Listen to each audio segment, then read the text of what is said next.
to ye gates, and be lifted up, ye everlasting doors, and the King of glory shall come in. Who is this King of glory? Of the strong and mighty, of the mighty in battle. Lift up your heads, O ye gates, even lift them up, ye everlasting doors, and the King of glory shall come in.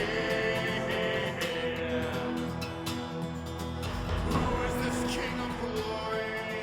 Yahweh of hosts, he is the King of glory. Good morning. Welcome to Line by Line Bible Studies. We're continuing today in Psalms 59, picking up at about verse 10. But we will read the whole Psalm 59. Another miktam of David. All these miktam engraven psalms seem to have a very hard edge to them, don't they? And maybe that's not entirely coincidental with the typing of them being of that type. Miktam. And I'm not pretending to get that that's the right pronunciation necessarily. We didn't look it up. Okay. When Saul sent and they watched the house to kill him, we discussed the history around that in the last study.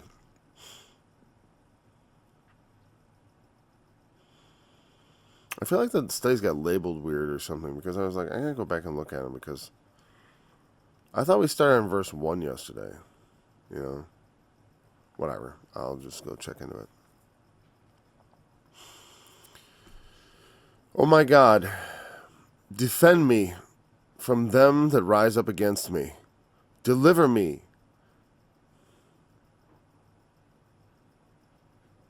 Okay. Deliver me from the workers of iniquity. Save me from bloody men. For lo, they lie in wait for my soul.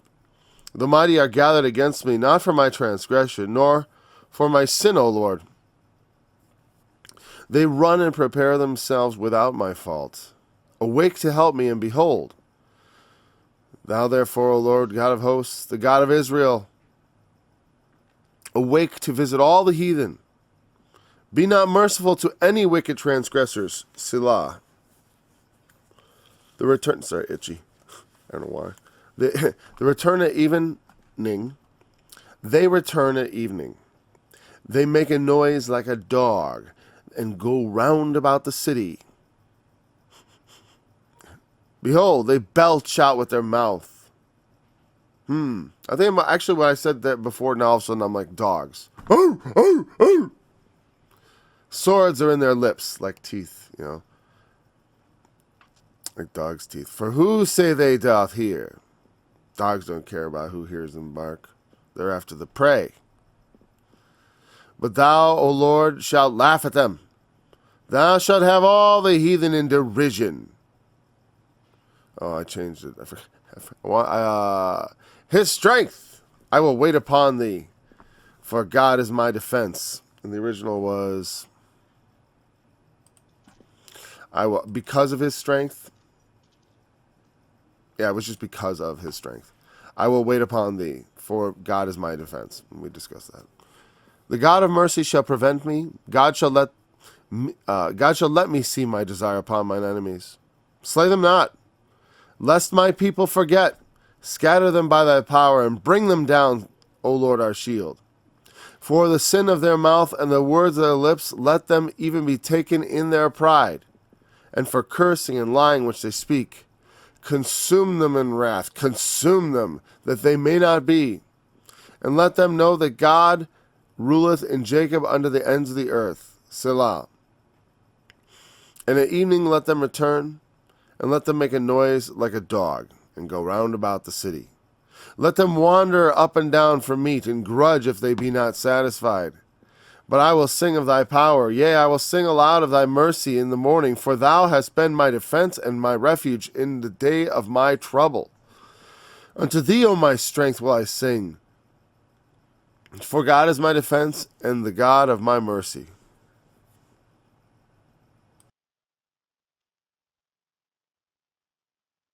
Okay, so there were a few things I felt like I kind of went. I was I remember in the study yesterday was I felt a little bit disconnected from. I was connected to what David had experienced, the persecution. I was focused on persecution and persecuting and ways to look at that, but not the text so much. And there were a few textual things I thought I kind of glossed over. I mean, not that we need to really talk about them, but I was like, oh, I didn't really talk much about workers of iniquity as a subject in and of itself, or the idea of bloody men who are, who are the kind who engage in blood type activities, meaning murder and such, murder and assassination. But we generally spoke of it, not directly to that. But wait for my soul. They lie in wait for my soul. The soul is put for the person that it represents. Because obviously we know from the book of Matthew, and it's obvious that they can't really harm your soul. Now, in a sense, it does. They do sort of seem to harm your soul, don't they?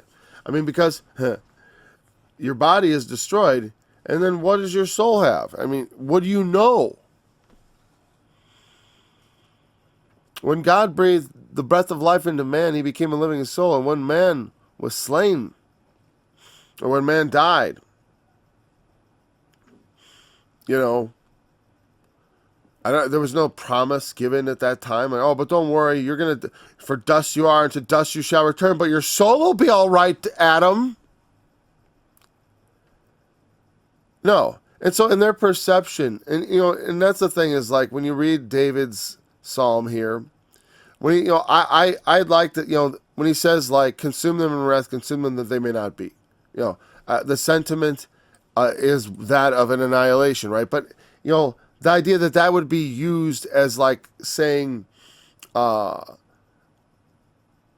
I have a hard time using that, actually, to prosecute the point of, because, again, this is in the midst of a psalm that's giving what he feels and what he wants. And so he wants them to be consumed. That doesn't really speak to whether or not that's the truth. Just like when he says, like a lot of the cursing psalms where he may be cursing an enemy or something like that. As a Christian, we may not engage in that kind of cursing. But, I mean, it's not proper. And it may not necessarily proper then. But the point is, he felt it as a human experience and as emotion. And it's real. It's a real way that people interact with God. It's not in that way wrong. Hold on. I mean, if we didn't have something like that in there, where would that feeling go? What would we have to comment on it? What commentary could we have? Because those feelings should be brought out into the open, that they could be looked upon and understood and put into perspective. So I look at that and I'm like, yeah, that is, he's feeling, and in his feeling, he's suggesting destroy them completely. There's not like, I want to see them tortured. Though there is a bit of that, he calls for them to suffer in some of these things. And, he, like, don't destroy them quickly, not right away. Don't take them away in a night, but rather, and I'll get to that, because I think that was part of what he talks about here. Well, I definitely, that's the impression I get. David wants them to suffer, but still the ultimate end is he's like, consume. He means he wants them to suffer and die, as opposed to just die quickly. Don't just slay them. Let them know they're defeated. And that's the feeling he has. And I understand. I understand that desire to want to have them feel it. I mean, that's why I say the second resurrection, if it's not called that, but it's essentially, since there is a first resurrection, and it is called a first resurrection, it's very tempting to call the next one a second resurrection, even though it isn't. So in the second resurrection, we could call it the final resurrection, in a sense, because it's not really a full, it isn't called that, because the resurrection is a glorious term reserved for that which that is the way in which God rewards his elect, is the resurrection of the dead. I mean, that is the resurrection of Jesus.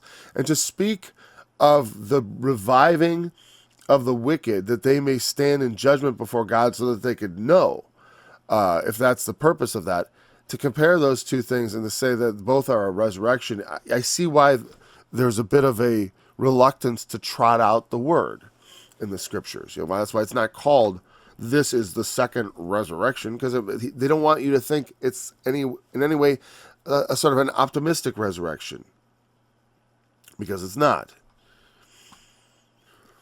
It represents he's going to judge them by their works. It doesn't mean there can't be mercy, but it doesn't mention it. But I would mention it if I was in that judgment. I would sure bring it up.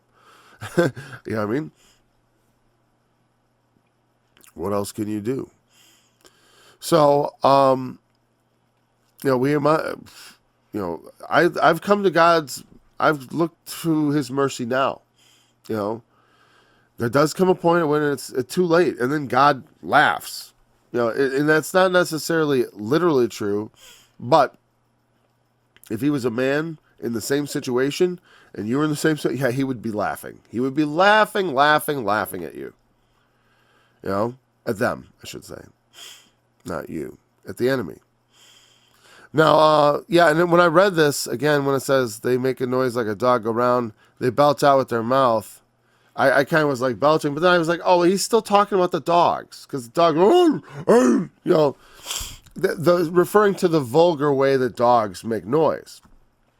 Dogs were considered, and they are vulgar, unclean animals. I mean, they're dirty, gross, sweet and wonderful also, but I mean, they can be kind of, you got to look after them a bit because they get dirty and, smelly, and they can't help it. They're dogs, and they sometimes eat gross things. You got to make sure they don't get into the garbage and into the, to poop and stuff. You have to watch them.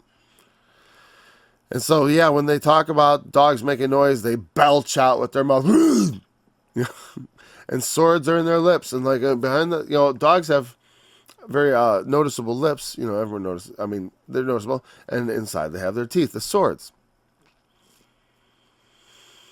And then also the thing, that's just an analogy, but everything I said yesterday is also true about them, their attitude towards, they're being compared to dogs, but of course they're men. And they're comparing them to dogs, like in a sense of like, they're kind of like dogs, and they have this sort of hopeful, searching, sniffing around, they have swords and all this. They're kind of fearless. But ultimately, they will be frustrated. Thou, O Lord, shalt laugh at them. Thou shalt have all the heathen in derision. And He regards them. And also, here's the thing, is like the men whom Saul employs, oft times, even David, among his mighty men, were a lot of foreigners. And especially, honestly, if a king often has foreign mercenaries in his employ, and it's helpful when you need someone to kill someone who's a countryman or a close associate. And that's exactly why such people are in kings' houses often. Imported warriors and such can be useful. And so Saul also has similar heathen in his employ.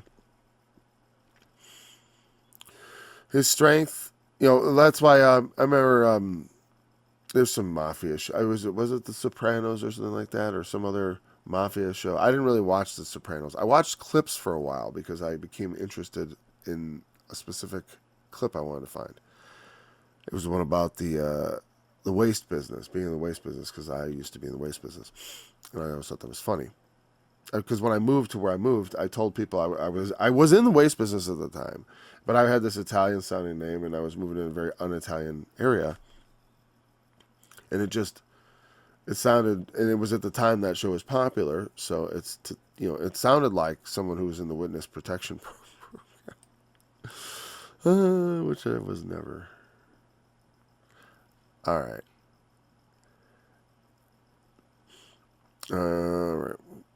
So God shall let me see my desire upon my enemies. That is where we kind of left off last time, the thought, right? And that is,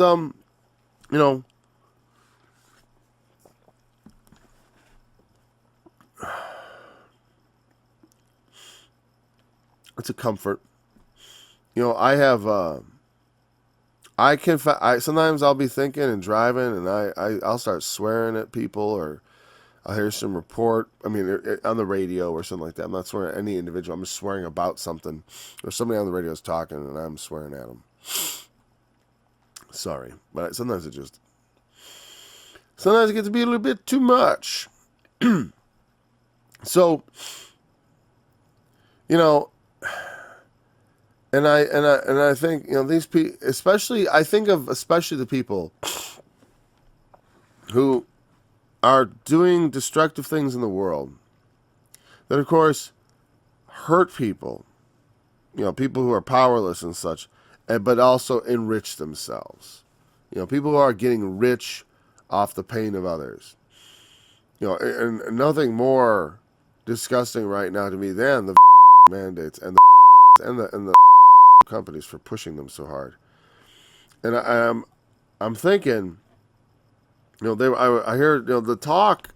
There's no slowing down. As much as like I feel like the mask has come off, and you know, like in my state now, all restrictions have ended, at least state level ones. I don't know about local ones. I don't have a local restriction to worry about. So, as far as I know, we had no local stuff here. You know, some suburbs I think are still just wacko, right? And so there's still a lot of this belief. They're going to try to push it in the third world. And they're like, you know, because I heard them saying so. We should stop trying to make every American take a and then turn to the world. There's billions of people who still haven't gotten it. Now they've already had, but God, you know, they haven't bought a yet. And this notion of the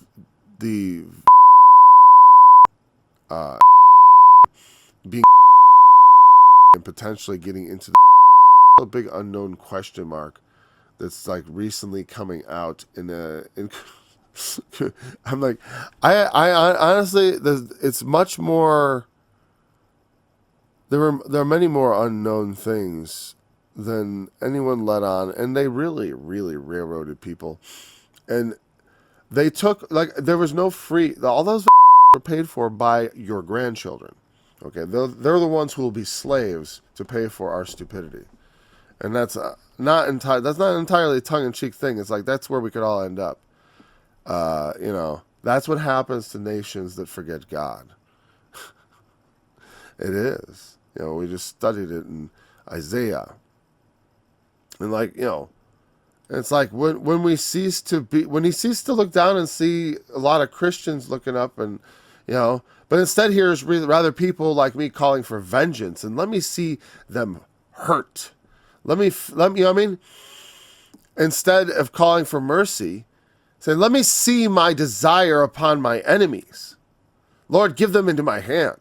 You know, when the prophets are praying that, and the servants are in a very unkind mood towards the enemies, Lord, help them. Slay them not, don't kill them. Bring them here. You know, don't kill them. No, save them. We've got further use. No, we don't want a death's too good. Hanging's too good for them. Keep them alive. We have a good purpose for them. We can still make a lot of use out of our good friends. Scatter them by thy power. Bring them down, O Lord, our shield. You know, that's not what we do once we get our hands on them. He's calling for them to be, no, scatter them. The word scatter. Let's see, what verse are we on? I just want to look at it real quick. And I'll find out if it's worth bringing you along for the word scatter. Nua, to quiver, wave, waver, tremble, totter. Again, I would prefer topple. Topple them by thy power. How about that? Topple or tip or, you know, cause to shake. Not scatter. Scatter is very specific, and it does not, you know, look at this. To quiver, wave, waver, tremble, totter. Nua. I'm not going to bring the whole page up, but like, you know, and here we go in the Strongs. Let's see. A primitive writ to waver in a great variety of applications. Obviously, literally and figuratively. Waver, though. Waver. Not scatter. Scatter, waver. That's what he's saying. Lot better. Because it's no. We want to. I don't want to scatter them. I want to knock them over. I want to bring them down. Yeah, he's saying, don't slay them in their high position. Bring them down so that we can say, like it says in the book of Isaiah in chapter 14, is this the man that made the earth to tremble, that did shake kingdoms? Is this the man that made the world as a wilderness and destroyed the cities thereof? Is this the man? This pathetic creature? Bring them down, O Lord. Bring them down. Slay them not. Bring them down to the dust, that they may grovel before our feet, and make them eat the dust. Eat it. Yeah, bring them down. Bring them down. For the sin of their mouth and the words of their lips, let them be taken in their pride. Yeah, I want to see them, like I want to see, I want to see them, like I want to see Dr. Fauci arrested on TV. Like what they did to that, what's that guy? I'm going to call him Blondie, but he's got that gray helmet of hair. Alex Jones's friend. Trump's friend. Well, and I usually know his name, but I don't got him on my thoughts. Roger Stone. They came to his house at like 5 a.m. with the SWAT team and all, humiliate him.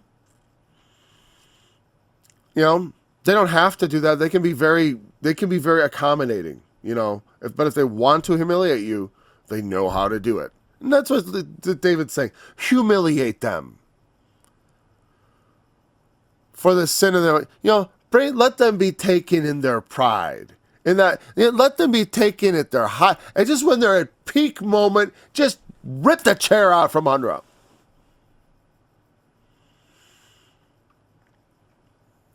For cursing and lying which they speak. And these have really come after him. Like I said, and that's why I feel about people who are trying to profit. I was saying about, you can't sue the drug companies if you are harmed by the vaccine. And they're forcing you to take it. Well, I would say this. If you were forced to take a vaccine and you were harmed by it, if you were forced by your employer, sue your employer. Because I don't think they've got any blanket protection. They'll probably give it to them as soon as they realize they missed something. Oh, all the employers are protected too. Really? That lives the only people who aren't protected are the politicians. That's what they'll do next. They'll say, oh, no, you can't unelect us anymore. So they said if Donald Trump gets elected, that could be the end of democracy. What they're saying is, if the people ever elect another candidate who isn't from among the choices the card sharks are shoving at you, if you ever choose someone outside the box again, they will end your ability. You'll never choose another president again. They're threatening to take it over. That's how I hear that. I hear that the establishment is saying, look, if you put another Trump up here, we're just not going to let you play anymore. We're not going to pretend you have any control over this anymore. We've been pretending you're running things, but we're running things. Oh, Lord, bring them down in their pride. Because it's like when you get to that, it's like they're hurting people. They're hurting people. Even now in Ukraine, they're hurting people. Because they put these, they encourage these people to go fight the Russians. They've been encouraging them for a decade to fight the Russians. And now they're fighting the Russians. And now it's like,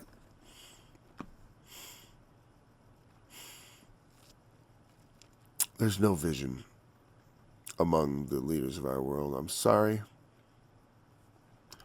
There's none.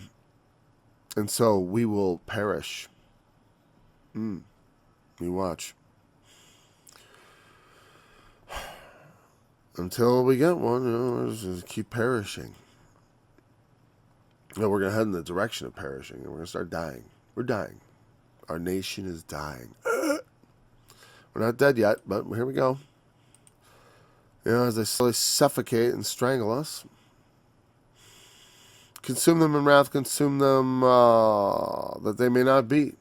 You know, wants them to be whittled down to ultimately nothing. It's not the point is not to just to you know, because at some point, I mean, there's some point you gotta say like vengeance is just so much, you know. That's why I said about like when it comes to certain doctrines, I start to get the feeling like, you know, when you look at the Bible, God's God, and He's put you in the world. And here you go, and He gives you the Bible, and it's like, and as a book, as an adult, you read it, you know, and like I said, then people say what it says, and this and that and the other, and like we're presented with certain choices. Some things are not so cut and dry what they are, but because I say it's like that idea of eternal torture. Some people say, "Oh no, that's what it says. That's just it." Oh, I disagree. And I say, how could you actually even believe that? How could you really believe that? It's hard to think, you know, it's like, and you can, because in a sense, I'm like, is there something wrong? You know, like, I don't know. Because I just can't believe that. Did I ever really believe? I sort of believed it, but I couldn't passionately. You know, the thing is, I like to draw near to God. And the nearer I get to Him, I got to know Him. And I gotta understand him. Otherwise, I'm not really near him. I'm just sort of like looking at something I don't understand. You know what I mean? When I truly become close to someone, and God is a person, not a force or something else or something, so it's kind of just thing. He is, like us, he has an individual. Well, he is an individual. I want to say an individual person, but I can't because he's not an individual person. It's so confusing. No, he is he is a God, but he is a person also. He has personhood. And in the sense of the Trinity, obviously that personhood becomes in three, which makes it the conversation start getting off the topic because it's like the real point is that, but no, he's touched with the feeling of our infirmities. He knows what it's like. He, as an individual, has some of the qualities we do that make a person, such as having a will, such as, you know, a mind of your own, which God has a mind of His own. He's not just a force that responds to things. He has a mind of His own. That's something people just don't get. They think they get it, but some people don't get it. They think of God as a force. They don't reckon with the whole notion of no, as a person. I totally don't know Him. I think you know what I mean? You know what I'm saying? Like we think we know God because we think about like, well, He's all powerful, and we describe all these growth. You know, it's like saying he's 6'2" and 200 pounds. It doesn't mean anything. I mean, a lot of the things we know about God don't mean anything. Meaning the just on surface level, as far as when people talk about they believe in God.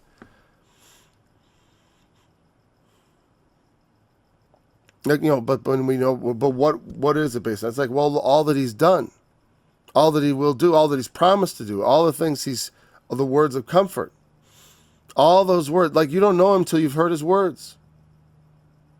And again, like the Psalms, we call the Bible God's word, but the Psalms are clearly humans praying to God. You know what I mean? And oftentimes inspired by the Holy Ghost, they say prophetic things, and there's truth, of course, but again, we have to carefully pick our way through it because it is a different kind of writing than from that of a straight up prophet or even something like the wisdom of Proverbs. Consume them in wrath that they may not be. Let them know that God ruleth in Jacob unto the ends of the earth. Selah. You know, the idea is that He doesn't want them to just die suddenly. He wants them to see their own end and to know the truth. You know, and that I understand that feeling. At times, you know, it's like at times it's so frustrating when dealing with those that are contrary. It's like you want them to see, and you know, I don't really, you know, I don't, you know, when I say I feel the anger in that, I do at times. I do. When I see people really in big, powerful places hurting people and such, yes, this totally makes sense to me. Because David, again, he's in a position where he's being persecuted for having done nothing wrong. They just want to kill him, you know, and he didn't want to die.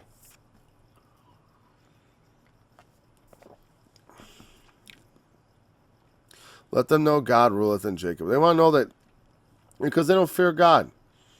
You see, when they try to do something against your anointed or against, someone you've chosen or someone who you favor, it hasn't, or just someone who's innocent, let them be punished. Lord, intercede. Lord, do not allow, because they're not coming after me from sin. These are bloody men that are just coming after me. They are workers of iniquity who desire to destroy me. They run and prepare themselves. They're active. They're fierce. Like I said, a lot of the language that David uses also reminds me of things like the locust army in Revelation chapter 9. Very similar type of things, a little bit, like with the teeth being sharp and their strength and etc. So, slay them not.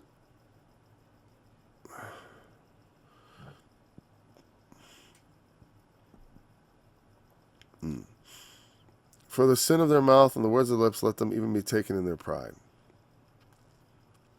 Yeah, for the sin of their mouth and the words of that's pride. Let them be taken in their pride, yes, but for the sin of their mouth and the words of their lips. We can sin in word. Surely. Words like the Epistle of James, the tongue no man can tame. That's just a saying. No man can tame the tongue. But if you can tame the tongue, you can control everything, your whole body. The tongue is a world of iniquity and set on fire of hell, as it says, right? But we try to rein it in, and by the power of God, we, for the most part, not perfectly, but not like we don't have an unrestrained tongue, an unbridled tongue. We know how to bridle it. It may be an uncontrollable, wicked evil, but we put a bridle on it, and we try to keep it down to reason. Because there's so many ways in which the tongue could get us into trouble, right? But, the wicked use their tongue and their lips, and oftentimes that is the core, by false accusation, by lying. That's the thing. Someone who's powerful or in authority. I mean, I got examples from the recent times. Yeah, the big authority figure gets up there in his lab coat and starts saying things that aren't true, but people believe it. Now you go out and you try to tell people, they think you're wacky because the authority figure already poisoned all the waters. You can't talk to people about that because that person is seen as the authority, and he's on TV, and the government says he's the one we should listen to. And they're looking out for us, aren't they? And they're not? What? You're saying the government is not looking out for our best interest? You're saying that the government is looking out for the best interests of the profits of the corporations that are selling the vaccines? That's what their primary, I'm not going to say goal, but that's where all the things that they're doing to be helpful to someone is mostly helping the pharmaceutical companies. Is what it seems to me. They've just made billions and billions of profits, and thousands of people will be left injured and such, and maybe more, because nobody knows the long-term effect of these things, and they are still shoving them down the throats of unwilling people everywhere, threatening their jobs, threatening their livelihood, and I'll tell you what, bring them down, oh Lord. It's like this cannot continue, and all those who push this need to be brought down, and they need to be consumed also. Yes, consume them in your wrath, O Lord. Yes. I don't want to see them anymore. I'm not saying die. I'm saying you're not, fire Fauci. I think he should be punished, but not without a trial. And now, what? And tried for what? There's some level of lying to, from a certain position as a public health official, the amount of lying he did should be criminal. I mean, seriously. He's supposed to be looking out for the public's health, and he was not. He had all these other motives. Absolutely unacceptable. We cannot have that kind of a person in charge of anything. Anything. He shouldn't be in charge of, collecting dog, Not in charge of that. He should be in charge of wiping his own rear end. That's about it. There you go. That's your responsibility, Dr. Fauci. That's all you're worthy of. Wipe your you-know-what. And he should never see the front of a camera again. That whitewashed whitewashed tomb. And he is a whitewashed tomb, that's for sure. For cursing and lying which they speak. Yeah, this isn't about Dr. Fauci, but then when they come after and get you, speaking lies, cursing David, wanting to see him destroyed, consume them in wrath, consume them repeated, that they may not be. Don't let them, again, not slay them suddenly, but consume them. Consume them. Let them know that God ruleth in Jacob to the ends of the earth. I want them to know that you're punishing them. I get it. I feel I'll tell you what, sometimes people need to know. It's the best thing to know. You know what I mean? Like, for example, because it affords someone a chance to repent. That when they're brought down low, hey, to come to God, I had to be brought low. So welcome to the club. Sorry, if it sounds too, you want me to be brought low. Well, don't you care about Dr. Fauci's feelings? No, I don't. They should be crushed. He should be humiliated. He should want to kill himself. Not do it, but he should think about it. I'd think about it if I was in his position. I'd sure think about it. I don't know how he can show his face in public. It's disgusting.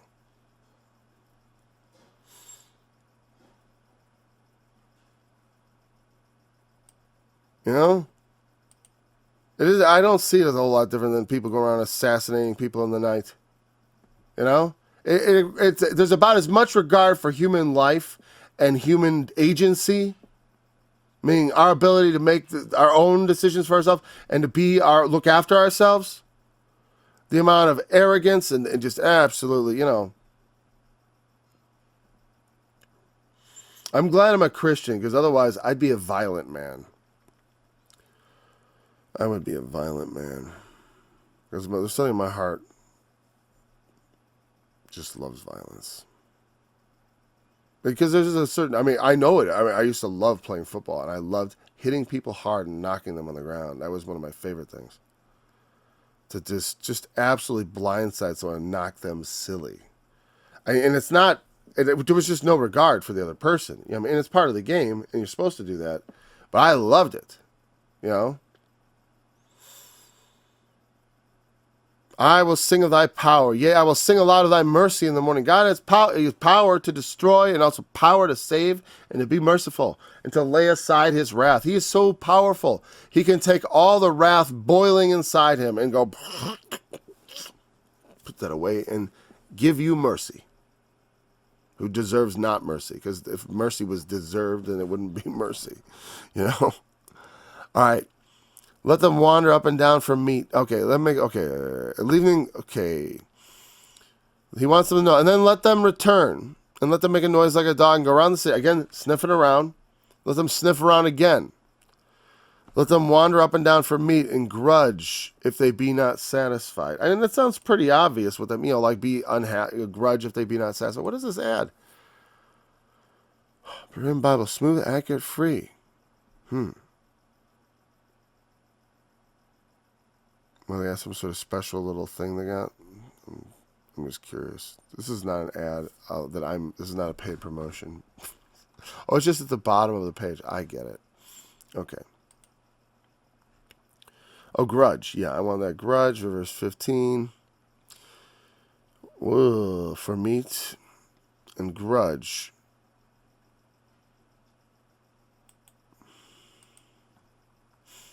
I liked grudge.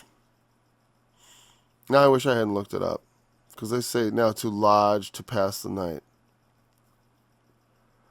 Let's see what the lexicon says here, if there's any... to lodge, pass the night, of animals...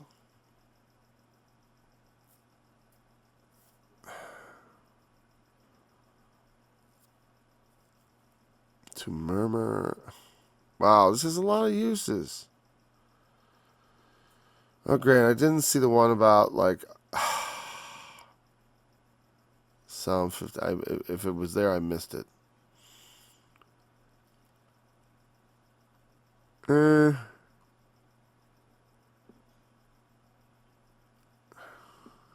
right. Now, instead of trying to pick my way through the lexicon, which is not going so good, and because I don't know exactly. I should at least read the key for a lexicon for the Brown Driver Briggs. I should go read the intro to my Brown Driver Briggs sometime since I'm using it so much, because like I gotta get better at reading all that stuff, the qual and the hip hill and all that stuff or whatever. I should probably know what that is. Sorry.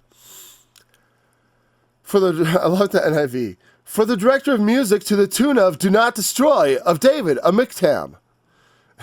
I don't know. For whenever I read the NIV, it always goes into that kind of an accent.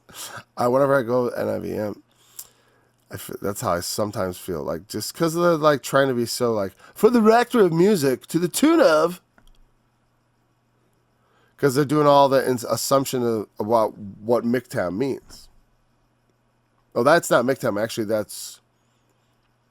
actually didn't go at miktam. That's "Do Not Destroy." That was Shibberberf or whatever.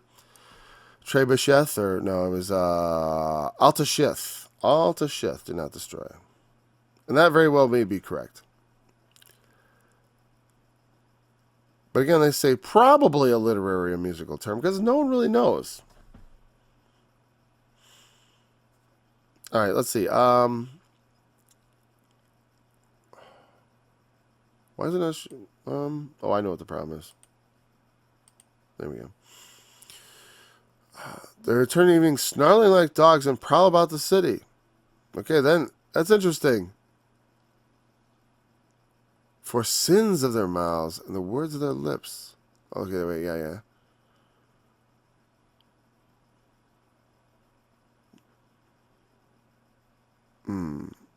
See what they speak from. Interesting.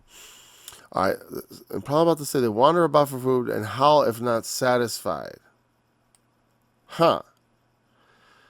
So whatever, that howl, just like lodge, they really, like that's not obvious. Okay, whatever. They say howl in the NIV. This word seems to mean to lodge or abide, to spend the night. To spend the night, all night, for us to lodge, spend the night. Look at all the uses on the, oh, wait. I'm looking on the right-hand side here, like all the places where it's used, like Genesis and all these uses, and it's always just spent the night. And then we get grumbled here in Numbers. So Israel grumbled against Moses. They murmured against Moses. The same word that means to spend the night. Murmur, they murmur, grumble. In Numbers, the word always means grumble. It's got 83 occurrences. Interesting. Huh. So grudge, grumble, they say howl. I get it. So it does mean grudge, the King James, is not a bad idea. Or howl isn't that bad either, but it's sort of like there's disappointment, right? It's a murmuring. It's like, they are sort of left unhappy. I mean, it definitely gives you that sense of like when you realize that this is used for like the children of Israel murmured against Moses. Okay. So now when the dogs, now this makes sense, and grudge is a fine translation. Let them wander and grudge if they be not satisfied. Let them, He's saying let them know what it's like to know want. Because he's talking about people being brought down for their position of power and prestige. Right next to the king, and that's who the figures he has in mind. And he said they come around to kill me. Let them come around looking for me, and let them not find anything. Let them be stripped of their power and authority, and let them be continually dissatisfied. But I will sing of your power. Yeah, I will sing aloud of thy mercy in the morning. For thou hast been my defense and my refuge in the day of my trouble. There were a lot of 1 second.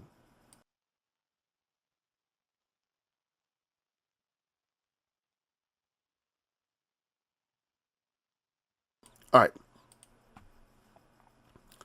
All right. There are a lot of mentions of things like shield, the Lord my shield, the Lord my, this and that. God is to be our primary, the thing we rely on. A shield is a very, useful piece of equipment to defend oneself. And one can feel quite safe, behind the walls of a great city or in a bunker. People plan things all the time. I was at my friend's place the other day, and I was looking at this guy. He was working on this guy's car. He's got like this big, big like all terrain vehicle with like winches all over it and stuff, and like really meant for going a lot of places that you can't take a normal car. All that. Wanting to build this thing up into a real off the grid type vehicle. But in all that stuff, you have to have backup plans because you can't rely entirely on the big strong machine, because one component goes wrong and it's all useless. And people rely on earthly things to defend themselves. They think, like the guy who laid on his bed at night and said, "I'll build bigger barns to bestow my riches, and then I know I'll be taken care of but you're not taking care of anything. You haven't taken care for your soul. Because there's some night's going to come, your soul will be required of you. And then what are you going to say about it? What are you going to have to do about it? When God comes, are you going to be greeting a friend or a stranger? That's a question that men ought to wrestle with. Because, it's not about fear of death, but you must contend with death. People say, "Oh, you're afraid of death." No, I've contended with it. I've considered it.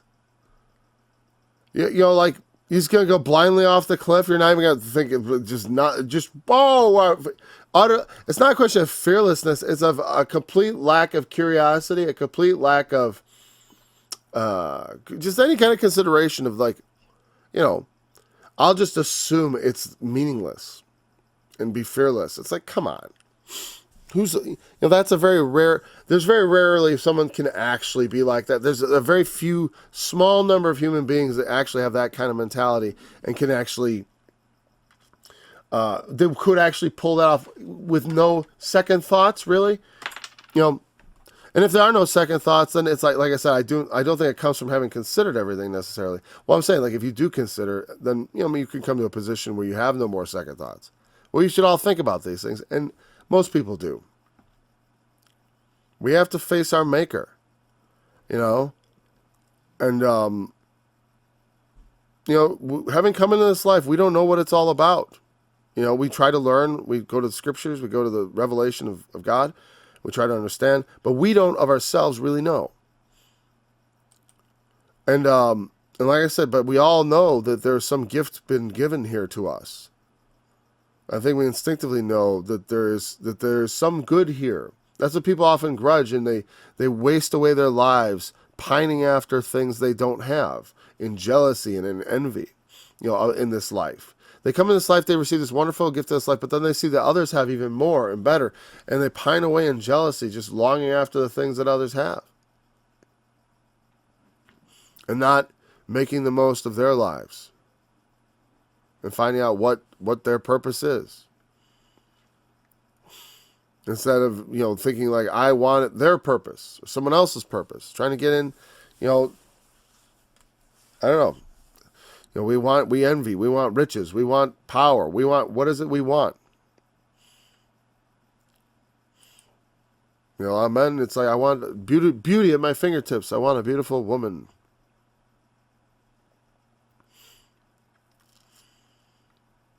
Human beings crave all kinds of things, but the thing that is most needful is that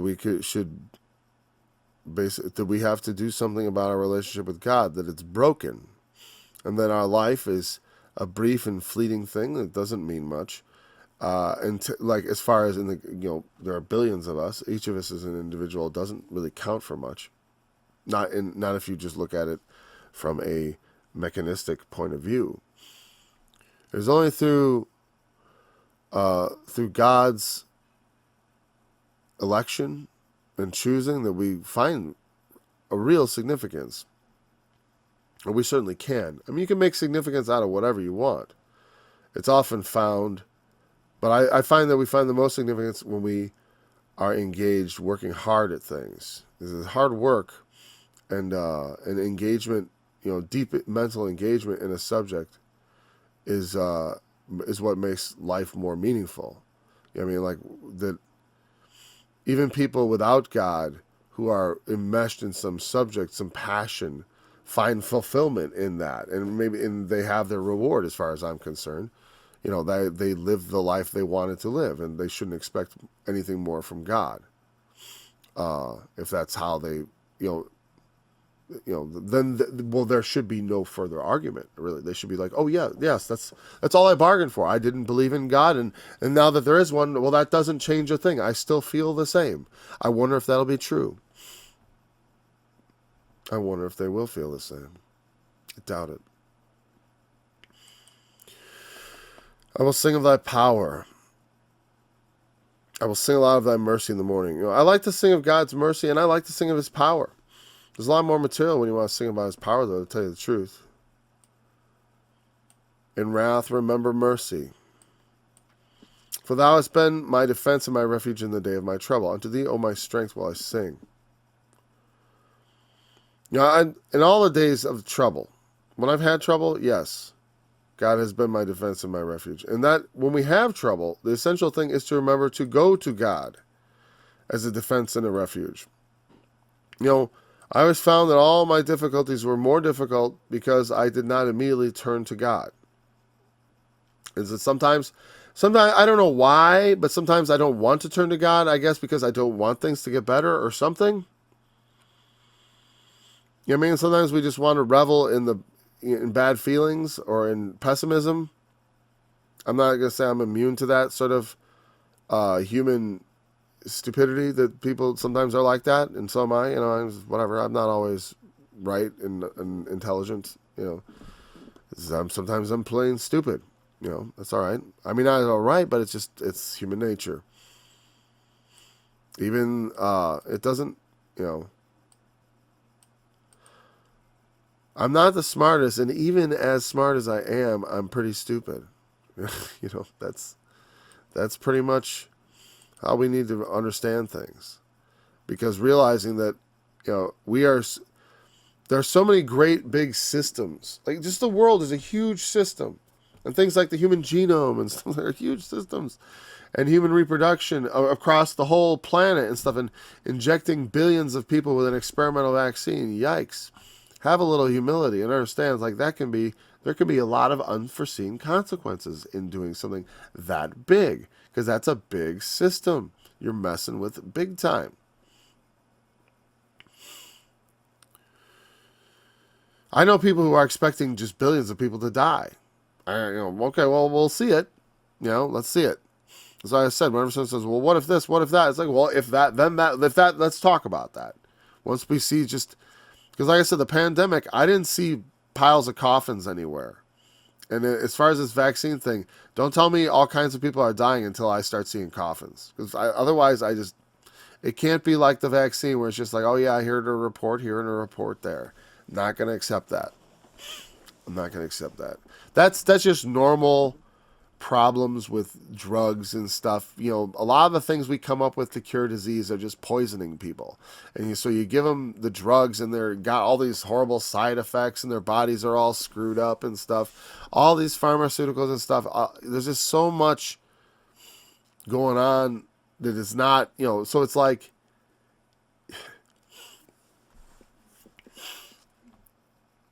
so it's like, whatever. We got to trust in the Lord above all else. But don't be foolish. We don't want to we don't just do whatever people say because we trust God. That doesn't make sense. You know what I mean? I trust God, so I'll just do whatever this guy says. That does not make sense. Unless God said, hey, trust whatever this guy says. Now then this is my servant so-and-so, you better hear him. Maybe. Then you better be sure you were hearing from God. But like I said, it's like if you have a sure word, yes, trust a man. If you have, like, I meant literally, God gives you a really sure word, like he comes down and says, I want you to, because you shouldn't trust men. You shouldn't, like, not put your trust in them. You should trust them to the extent that they're worthy of trust. You know what I'm saying? But we don't put our full trust the way we trust the Lord. You have to put some trust in people because we have brethren and you're supposed to love them. And you can't really love people if you don't trust them. Or you can, but like the love will only go so far. You know what I mean? To go to certain areas, you know what I mean? Because a more intimate kind of love with someone involves trust. Because you can love someone without trusting them. You could be like doing a benevolent thing where you're like taking some kid out of reform school and you don't trust him, but you want to help him, right? You want to do good by him, and you know he's just a kid that's gone wrong, etc., right? So you don't trust him, but at the same time, you try to let them build up trust. But God, we can always trust. Immediately, implicitly, and completely. Man, no. You cannot trust men.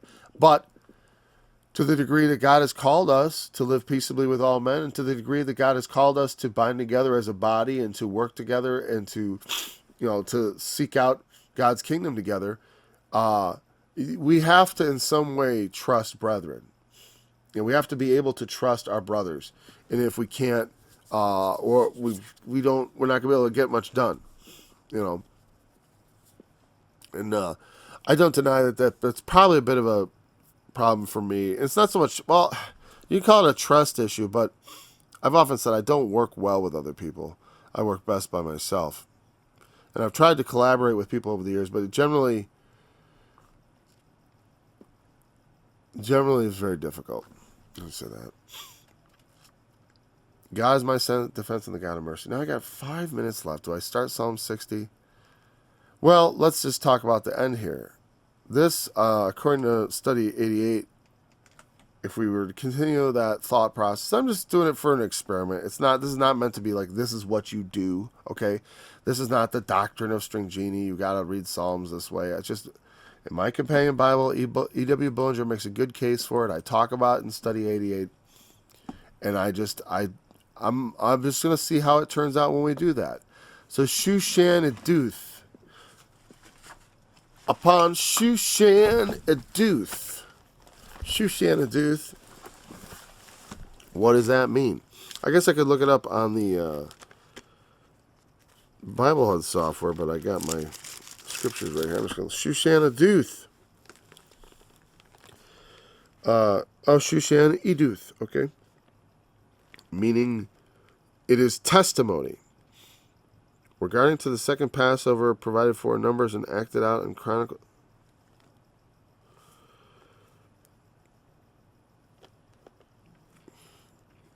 Now that's interesting. Well, I don't know what this means then. Let's see.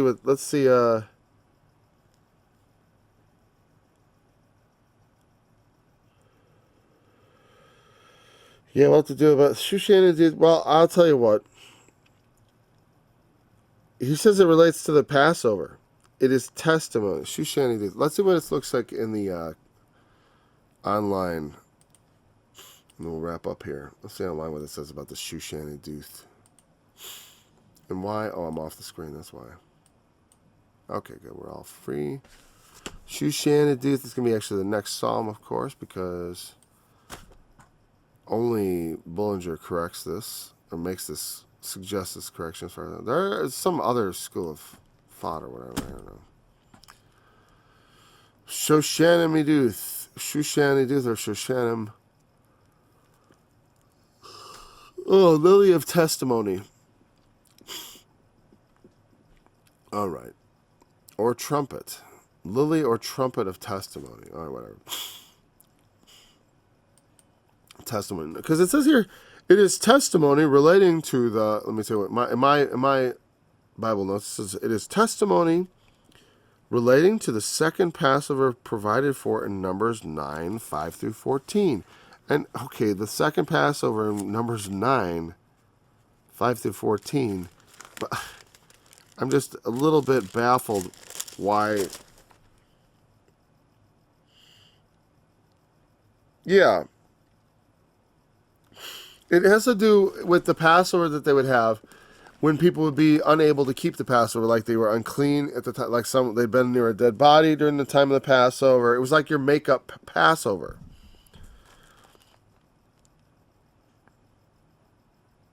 And okay, yeah.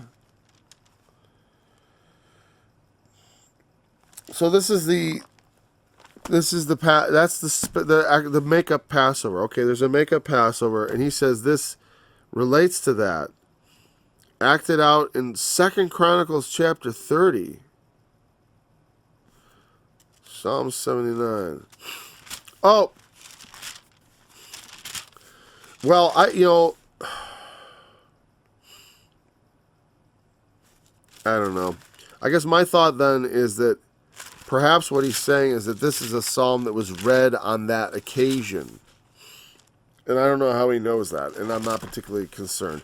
Okay, so if it was read at that point, I mean, the Passover, I see his point, like as far as let that death angel pass over me and let it take my enemies.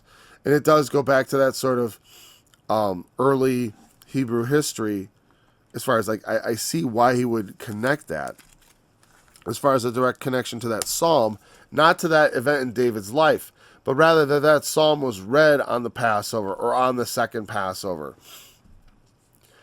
Perhaps because people couldn't make it there or whatever. I don't know. But anyways, so there we go. That's Psalm 59. We'll continue with Psalm 60 tomorrow. Until then, thanks for joining me, and we'll look forward to being back again. Is it tomorrow? Wait, where's today? Monday. Monday, sorry. Monday with Psalm 60. Thanks for joining me. We'll see you on Monday.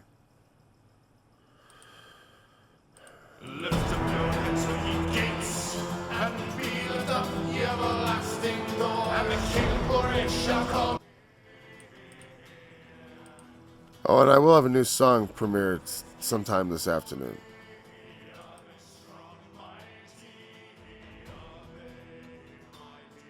That's on the other channel.